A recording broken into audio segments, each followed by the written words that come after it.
ഒരു തരത്തിലുള്ള ചില കാട്ടിക്കൂട്ടലുകൾ നമ്മുടെ ഇബാദത്ത് നഷ്ടപ്പെടുന്ന രീതിയിലേക്ക് ഒരിക്കലും മാറിപ്പോവരുത്. ഉസ്താദുമാരും പണ്ഡിതന്മാരും ഒക്കെ അത് പറയുമ്പോൾ ആവേശത്തിൻ്റെ തിരക്കിൽ ചെവി കൊള്ളാതെ പോവരുത്. നമ്മളൊരിക്കലും നന്മയെ നശിപ്പിക്കരുത്. അള്ളാഹുവിന് ഇഷ്ടമില്ലാത്ത ആഘോഷ പരിപാടികളൊന്നും ചെയ്യരുത്. ജനങ്ങളെ ബുദ്ധിമുട്ടിക്കുന്നത് ഒന്നും ചെയ്യരുത്. അതാണ് വേണം. ഇത്തഖുൽ ലആനീൻ, നിങ്ങൾ ജനങ്ങളുടെ ശാപം ഇത്തഖുൽ ലആനൈൻ എന്ന് റസൂലുള്ളാഹി സ്വല്ലല്ലാഹു അലൈഹി വസല്ലം. രണ്ട് ചെറിയ വിഷയമാണ് നബി തങ്ങൾ പറഞ്ഞത്. വഴിയിൽ മൂത്രമൊഴിക്കുക, ജനങ്ങൾ വിശ്രമിക്കുന്ന മരത്തിൻ്റെ താഴെ ബസ് സ്റ്റോപ്പിൻ്റെ അടുത്തുനിന്ന് മൂത്രമൊഴിക്കുക. ഇതൊക്കെ ചെയ്യുമ്പോൾ ജനങ്ങൾ ശപിക്കും. ഇത് നിങ്ങൾ സൂക്ഷിക്കണം, ജനങ്ങളുടെ ശാപം വാങ്ങരുത് എന്ന് റസൂലുള്ളാഹി. അന്ന് പിന്നെ സമരം കല്ലേറൊന്നും ഇല്ലാത്തത് കൊണ്ടായിരിക്കാം അല്ലേ?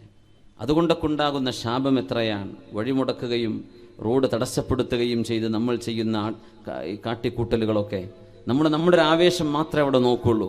റോഡ് ബ്ലോക്കായി എന്നുള്ളതാ വാർത്ത. അങ്ങനെ ചെയ്യരുത്. നമ്മൾ അതിൻ്റെ ആളുകളല്ല, നമ്മൾ മുത്തുനബിയുടെ ആളുകളാണ് സ്വല്ലല്ലാഹു അലൈഹി വസല്ലം. ഒരു വഴിയിലൂടെ നടന്നു പോകുമ്പോൾ ഒരു നായ അതിൻ്റെ കുഞ്ഞിന് മുലപ്പാൽ കൊടുക്കുകയാണ്. ആ സമയത്താണ് സ്വഹാബത്തിനോട് ഈ വഴിക്ക് നമ്മൾ പോവണ്ട, നമ്മളിങ്ങനെ പോയാൽ ആ നായ അതിൻ്റെ കുഞ്ഞിനെ ഇട്ടേച്ച് ഓടിപ്പോയി പോകും, നമുക്ക് വഴിമാറിപ്പോകാം, ആ നായയ്ക്ക് അവിടെ തടസ്സം വരുന്നുണ്ട് എന്ന് പറഞ്ഞ് സ്വന്തം അനുയായികളുമായി മറ്റൊരു വഴിക്ക് യാത്ര വഴിതിരിച്ചു വിട്ട നബിയാണ് നമ്മുടെ റസൂൽ സ്വല്ലല്ലാഹു അലൈഹി വസല്ലം. അങ്ങനത്തെ നമ്മളിൽ നിന്നൊരു ബ്ലോക്ക് ഉണ്ടാകുന്ന ഏർപ്പാടുകൾ, ആളുകൾ ശപിക്കുന്നത്, ബസ് യാത്രക്കാർ, നടന്നു പോകുന്നവർ, ഹോസ്പിറ്റലിൽ പോകുന്നവർ, ഇവരൊക്കെ ശപിക്കുന്ന തരത്തിലുള്ള ഒരു തരത്തിൽ പ്രവർത്തനങ്ങൾ നമ്മുടെ ജീവിതത്തിൽ ഉണ്ടാവരുത്. ഇത് സൂക്ഷിക്കുക. അള്ളാഹു നമുക്ക് തൗഫീഖ് നൽകട്ടെ. അതാണ് നമ്മൾ ശ്രദ്ധിക്കേണ്ടത്. നമ്മുടെ ഹബീബിൻ്റെ അനുയായികളാണ്. നമ്മുടെ ജീവിതവും നമ്മുടെ പ്രവർത്തനവും ഹബീബിൻ്റെ സുന്നത്ത് റിഫ്ലക്റ്റ് ചെയ്യണം. അപ്പോഴാണ് നമ്മൾ മുത്തബിഉ സുന്നകളാകുന്നത്. അള്ളാഹു തൗഫീഖ് നൽകട്ടെ. ഹബീബുനാ റസൂലുള്ളാഹി സ്വല്ലല്ലാഹു അലൈഹി വസല്ലം തങ്ങളോടുകൂടെ ഒരു നിസ്കാരത്തിന് സാക്ഷിയായ കഥ പറയുന്നുണ്ട് ഹുദൈഫ റളിയല്ലാഹു അൻഹു. സ്വല്ലൈതു വറാഅഹു, അല്ലാഹുവിൻ്റെ റസൂലിൻ്റെ പിറകിൽ നിന്ന് മഅമൂമായി ഞാൻ നിസ്കരിക്കുന്നു. ഫഫ്തതഹ സൂറത്തുൽ ബഖറ, അല്ലാഹുവിൻ്റെ റസൂൽ സ്വല്ലല്ലാഹു അലൈഹി വസല്ലം തങ്ങൾ സൂറത്തുൽ ബഖറ തുടങ്ങി വെച്ചു. ഞാൻ വിചാരിച്ചു രാത്രി നിസ്കാരമാണ്, തഹജ്ജുദാണ്, 100 ആയത്തെത്തുമ്പോൾ നബി തങ്ങൾ റുക്കൂഇലേക്ക് തങ്ങൾ പോയില്ല. ഞാൻ വിചാരിച്ച് 200 ആകുമ്പോൾ പോയില്ല. സൂറത്തുൽ ബഖറ മുഴുവൻ അവസാനിച്ചാൽ നബി തങ്ങൾ റുക്കൂഇലേക്കാകും പോകുന്നത് എന്ന് ഞാൻ വിചാരിച്ചു. സൂറത്തുൽ ബഖറ കഴിഞ്ഞു. ഫഫ്തതഹ ആല ഇംറാൻ, നബി തങ്ങൾ സൂറത്തു ആല ഇംറാൻ ആരംഭിച്ചു. ഞാൻ വിചാരിച്ചു റബ്ബേ 100 ആയത്തിൽ അവസാനിക്കുമെന്ന്. അവസാനിച്ചില്ല. എല്ലാ ആയത്തുകളും കടന്നു പോകുമ്പോൾ റഹ്മത്തിന്റെ ആയത്ത് വരുമ്പോൾ അള്ളാഹുവിന്റെ റഹ്മത്ത് ചോദിക്കുന്നു, അദാബിന്റെ ആയത്ത് വരുമ്പോൾ അള്ളാഹുവിനോട് കാവൽ ചോദിക്കുന്നു. സൂറത്തു ആല ഇംറാൻ അവസാനിക്കുമ്പോൾ നബി തങ്ങൾ റുക്കൂഇൽ പോകുമെന്ന് ഞാൻ വിചാരിച്ചു. ഫഫ്തതഹ സൂറത്തുൻ നിസാ, സൂറത്തുൻ നിസാ ആരംഭിച്ചു. നബിയുനാ റസൂലുള്ളാഹ് സ്വല്ലല്ലാഹു അലൈഹി വസല്ലം അത് കഴിഞ്ഞപ്പോൾ നബി തങ്ങൾ റുക്കൂഇലേക്കല്ല പോകുന്നത്, സൂറത്തുൽ മാഇദ ആരംഭിച്ചു. അതും കഴിഞ്ഞ് സൂറത്തുൽ അൻആം. ഈ പ്രഗൽഭമായ നീണ്ട മണിക്കൂറുകളെടുത്ത ഒരു റക്അത്തിന് ശേഷമാണ്, ഒരു ഖിയാമിന് ശേഷമാണ് ഹബീബുനാ റസൂലുള്ളാഹ് സ്വല്ലല്ലാഹു അലൈഹി വസല്ലം തങ്ങൾ റുക്കൂഇലേക്ക് പോകുന്നത്. ഫഅതാല റുക്കൂഅ, ദീർഘമായ റുക്കൂഅ്, ഇഅ്തിദാൽ ദീർഘമായ സുജൂദ്, ദീർഘമായ നൃത്തം. അങ്ങനെ ഹബീബിന്റെ കൂടെ നിസ്കരിച്ചത് എനിക്ക് ഓർമ്മയുണ്ട് എന്ന് മഹാനായ ഹുദൈഫ റളിയല്ലാഹു തആല അൻഹു റസൂലുള്ളാഹി തങ്ങളുടെ ഇബാദത്തിനെ കുറിച്ച് പറഞ്ഞിട്ടുണ്ട്. ഇവിടെയാണ് തറാവീഹ് നിസ്കാരത്തിന് ഒരൽപ്പം നേരമേറുമ്പോഴേക്കും മുഷിഞ്ഞു പോകുന്നത്, തളർന്നു പോകുന്നത്, മടുപ്പാകുന്നത്. പള്ളി ഒരു കാരാഗ്രഹം പോലെ അതിൻ്റെ ഉള്ളിൽ നിന്ന് ഇറങ്ങി ഓടാൻ, അല്ലേ? ജയിലിൽ കിടന്ന് പെട്ടെന്ന് ജാമ്യം കിട്ടുമെന്നാണ് നോക്കുക, വേഗം ഇറങ്ങി പോരാൻ. പള്ളിയിൽ നിന്ന് എപ്പോഴാണ് പെട്ടെന്ന് ഇറങ്ങി ഓടാൻ പറ്റുക? ആ രീതിയിലേക്ക് പിന്നെ എന്തിനാ പിന്നെ അങ്ങോട്ട് പോകുന്നത്? അള്ളാഹുവിൻ്റെ അടുത്ത് അഭയം പ്രാപിക്കാൻ അള്ളാഹുവിനെ പേടിച്ചാൽ അവനിലേക്കല്ലാതെ മറ്റാരിലേക്കാണ് ഓടാനുള്ളത്. ഒരാളെ പേടിച്ചാൽ നമ്മൾ അയാളുടെ മുമ്പിലേക്ക് പോകില്ല, അങ്ങനെയല്ലേ? നമ്മളോട് പിണക്കമുള്ള ആളാണ്, സലാം പറഞ്ഞാൽ ചിലപ്പോൾ മുഖത്തടിച്ചേക്കും, അത്രയും ദേഷ്യമുള്ള ആളാണ്, ആ വഴിക്ക് നമ്മൾ പോകില്ല, അല്ലേ? അള്ളാഹുവിനോട് തെറ്റ് ചെയ്ത് പിണങ്ങി ജീവിക്കുമ്പോൾ അള്ളാഹുവിലേക്കല്ലാതെ പിന്നെ എങ്ങോട്ടാ ഓടുക? പടച്ചതമ്പുരാൻ്റെ അടുത്തേക്ക് തന്നെയല്ലേ വരാനുള്ളത്. ആ തമ്പുരാന്റെ മുമ്പിൽ നിന്ന് എങ്ങനെയാണ് ഇറങ്ങി ഓടാൻ തോന്നുന്നത്? ഇതൊന്ന് അവസാനിച്ചിരുന്നില്ലെങ്കിൽ, ഇനിയും നിസ്കാരം നീണ്ടെങ്കിൽ, എൻ്റെ പ്രാർത്ഥന ഒന്ന് നീണ്ടുപോയെങ്കിൽ എന്ന് കൊതിക്കേണ്ടിടത്ത് അഷ്റഫുൽ ഖൽഖ് റസൂലുള്ളാഹി സ്വല്ലല്ലാഹു അലൈഹി വസല്ലമ തങ്ങളുടെ നിസ്കാരത്തെക്കുറിച്ച് നമ്മൾ ഓർക്കുന്നു. ഹബീബാണ് ഏറ്റവും വലിയ മാതൃക. ഹത്താ തതഫത്തറ ഖദമാ, നബിയുടെ കാലിൽ നീര് വന്ന് വീർക്കുന്നവരെ ഹബീബ് നിന്ന് നിസ്കരിക്കുന്നു. നമ്മൾ ചെറിയൊരു മുറിണ്ടാകുമ്പോഴേക്കും കസേരയിട്ടപ്പോൾ നിസ്കരിക്കും. പള്ളി മുഴുവൻ ഇപ്പോൾ ചർച്ച പോലെ ഡെസ്കും ബെഞ്ചും ആക്കേണ്ടി വരും തോന്നുന്നുണ്ട്. അത്രക്കായിട്ടുണ്ട് കസേരൻ്റെ നേര.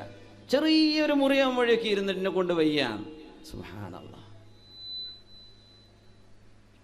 എനിക്കറിയില്ല, ഉസ്താദന്മാർ മസാല പറഞ്ഞേക്കണം. അത് കസാലയിലാണോ ഉത്തരക്കേണ്ടത്, നിലത്തിരിക്കുകയാണോ വേണ്ടത് എന്നുള്ള വിഷയമുണ്ട് അതിൽ. നിലത്തിരിക്കാൻ പറ്റുന്നവർ നിലത്തന്നെ ഇരിക്കണ്ടേ? അല്ല ഉസ്താദേ, നിലത്തും ഇരിക്കാൻ പറ്റില്ലെങ്കിലല്ലേ കസേര ഇരിക്കേണ്ടതുള്ളൂ. പാനങ്ങി റാഹത്തായിട്ട് കസേര ഇരുന്നിട്ടാ ജുമാ, കസേര ഇരുന്നിട്ടാണ് ഇഷ, കസേര ഇരുന്നിട്ടാ, എന്നിട്ടോ പള്ളിയിൽ നിന്ന് ഇറങ്ങിയിട്ട് കൂളായിട്ട് നടന്നു പോകണമുണ്ട്. സുബ്ഹാനല്ലാഹ്. ഏറ്റവും പ്രയാസമുള്ള ആളുകളെ കുറിച്ചല്ല ഈ പറയുന്നത്. അള്ളാഹു അവർക്കൊക്കെ ശിഫ കൊടുക്കട്ടെ. ബുദ്ധിമുട്ടുള്ളവരെ കുറിച്ചല്ല പറയുന്നത്. അവർക്ക് എഴുതുറുണ്ട്, മഅദൂര്യങ്ങളാണ്. അള്ളാഹു ഇളവ് ചെയ്തിട്ടുണ്ട്. ലാ യുകല്ലിഫുല്ലാഹു നഫ്സൻ ഇല്ലാ വുസ്അഹ. ഒരാളെ കൊണ്ട് കഴിയാത്തത് അള്ളാഹു ചെയ്യിപ്പിക്കൂല എന്നാണ്. പക്ഷേ ഹബീബിൻ്റെ ഈ നിസ്കാരത്തെ പറ്റി നമുക്ക് കഴിയോ കാല് നീര് വരുന്നവരെ നിൽക്കാൻ? ബീവറേജിന് മുമ്പിൽ വരെ നിൽക്കൂല ആൾക്കാർ, നീര് വരുന്നവരെ ഒന്നും അല്ലേ. വലിയ ആവേശമുള്ള ക്യൂ, ഏറ്റവും അച്ചടക്കമുള്ള ക്യൂ ഇപ്പോൾ കള്ളുഷാപ്പിൻ്റെ മുമ്പിലാണ് കാണാറുള്ളത്. ഒരാളും തിരക്കൂല, ഒരാൾ ഓവർടേക്കും ചെയ്യൂല. എന്തൊരു ബഹുമാനം, പരസ്പര പ്രതിപക്ഷ ബഹുമാനമൊക്കെ, ഒരു ബുദ്ധിമുട്ടില്ല. എന്ത് റാഹത്തിൽ അങ്ങനെ നിൽക്കുന്ന കണ്ടിട്ടില്ലേ? കാല് നീര് വരുന്നവരെ നിൽക്കുമോ? ആ നിർത്താം അവരെങ്കിലും. ഹബീബുന റസൂലുള്ളാഹി സ്വല്ലല്ലാഹു അലൈഹി വസല്ലമ തങ്ങൾ ഇബാദത്തിൽ നിന്നു എങ്ങനെ കാലിൽ നീര് വരുന്നവരെ, ആ ഒരു ഇബാറത്ത് കേൾക്കുമ്പോൾ നമുക്ക് റഹ്മാനായ റബ്ബേ എന്താണ് പറയണത്? നീര് വരുന്നവരെ നിൽക്കേ, നമ്മൾ നിൽക്കും. നൃത്തത്തിൻ്റെ ദൈർഘ്യം കാരണം കാല് നീര് വന്നു.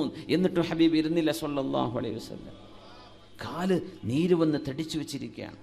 ഹസനുൽ ബസ്രി റളിയല്ലാഹു അൻഹു ഖിയാമുൽ ലൈൽ കഴിയുമ്പോൾ ചുമരിലേക്ക് കാല് വെക്കുന്നതാണ്. കാല് വെച്ചിട്ട് കടക്കും ചുമരിലേക്ക്. സുബ്ഹി നിസ്കാരമായി കഴിഞ്ഞാൽ എന്തിനെന്നറിയോ? ബ്ലഡ് താഴേക്ക് ഒഴുകാൻ. നീണ്ട നൃത്തമായിരുന്നു. കാല് നിലത്ത് വെക്കാൻ പറ്റണില്ല. അപ്പോൾ കടന്നിട്ട് ചുമരിലേക്കൊന്ന് പൊക്കി വെക്കും, ബ്ലഡ് സർക്കുലേഷൻ ഒന്ന് നോർമലാവാൻ. സുബ്ഹാനല്ലാഹ്.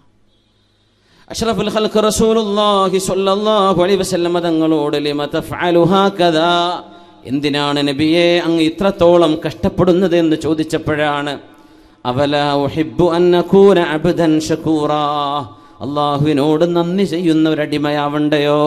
അല്ലാഹുവിനോട് നന്ദി ചെയ്യണ്ടയോ? കാലിൻ്റെ മുട്ടിന് ഓപ്പറേഷൻ നടക്കുമ്പോൾ നമ്മൾക്ക് ഓർമ്മ വരും, കാൽമുട്ടെന്ന് പറയുന്ന അള്ളാഹു നൽകിയ അനുഗ്രഹം എത്ര വലുതായിരുന്നു. ഒരു വിരലിനൊരു അസുഖം വരുമ്പോൾ, ഷുഗർ വന്ന് കട്ട് ചെയ്യണം, മുറിച്ചു മാറ്റണമെന്ന് പറയുമ്പോൾ ഓർമ്മ വരും, പടച്ചവനെ ഇത്രയും കാലം ഒന്നും അറിയാതെ, ഒരു വിഷമം അറിയാതെ എത്ര ഞാൻ ഓടി, എത്ര കളിച്ചു, എത്ര ചാടി, എത്രയെല്ലാം ഉപകാരങ്ങളെടുത്തു. നമ്മൾ അറിഞ്ഞോ? നമ്മുടെ ശരീരത്തിൽ നമ്മൾ കൊണ്ടുപോകുന്നത് വിലമതിക്കാനാവാത്ത സ്വത്തുകളാണെന്ന്. ചോദിച്ചോട്ടെ, നമ്മുടെ 2 കണ്ണിന് പകരം 10 കോടി തരാമെന്ന് പറഞ്ഞാൽ കണ്ണ് നമ്മൾ കൊടുക്കാൻ തയ്യാറുണ്ടോ? ആരെങ്കിലും കൊടുക്കോ? അങ്ങനെ ഓഫറിലൊരു സ്വീകരിക്കാൻ തയ്യാറുള്ളവരുണ്ടോ? എൻ്റെ 2 കണ്ണും കൊടുത്തേക്കാം, എനിക്ക് 10 കോടി മതി. കണ്ണിൻ്റെ വില എത്രയാപ്പോൾ? 100 കോടിയാ? കൊടുക്കുവോ? കൊടുക്കൂല. ഇപ്പം എത്രയാ വിലമതിക്കാനാവാത്തത്? എത്രയാ നമ്മുടെ ഹാർട്ടിൻ്റെയൊക്കെ വില? അത് പ്ലാസ്റ്റിക് അല്ലല്ലോ, ഒറിജിനല്ലേ, ജെന്യൂൻ സാധനമല്ലേ, അല്ലേ, മെയ്ഡ് ബൈ അള്ളാഹ്. അള്ളാഹുവിൻ്റെ അപാരമായ സൃഷ്ടിയല്ലേ. നമ്മൾ അറിയാറുണ്ടോ എത്രയാണ് അതിൻ്റെ വിലയെന്ന്? നമ്മുടെ ശരീരത്തിൽ അള്ളാഹു തന്ന നമ്മുടെ ഇന്റേണൽ എക്സ്റ്റേണൽ ഓർഗാൻസ്, ഇതിൻ്റെയൊക്കെ അനുഗ്രഹങ്ങൾ എത്രയാണ്? നമ്മൾ പറയേണ്ടത് കയ്യിൽ കാശില്ലല്ലോ. ഉമ്മ, നിങ്ങൾക്ക് കേൾക്കുന്ന ചെവി അള്ളാഹു തന്നില്ലേ? എനിക്ക് വീടില്ലല്ലോ. 2 കണ്ണ് തന്നില്ലേ കാണാൻ കഴിയുന്ന? എൻ്റെ കുട്ടികളെ കെട്ടിച്ചില്ലല്ലോ. ഉമ്മ നല്ല വർക്ക് ചെയ്യുന്ന, ഉപ്പ നല്ല പ്രവർത്തിക്കുന്ന ഹൃദയം അള്ളാഹു തന്നില്ലേ? കിഡ്നി തന്നില്ലേ? പാൻക്രിയാസ് തന്നില്ലേ? ലങ്സ് തന്നില്ലേ? നമ്മുടെ ശ്വാസോച്ഛ്വാസം നടക്കുന്ന പ്രക്രിയയെ വളരെ അത്ഭുതകരമായ, വളരെ സൊഫിസ്റ്റിക്കേറ്റഡ് ആണ് ശരീരത്തിൻ്റെ പ്രവർത്തനങ്ങൾ. നമുക്ക് നമ്മൾ നന്ദി ചെയ്തോ? നമുക്ക് നന്ദി ചെയ്തോ അള്ളാഹുവിന്? ഇല്ല.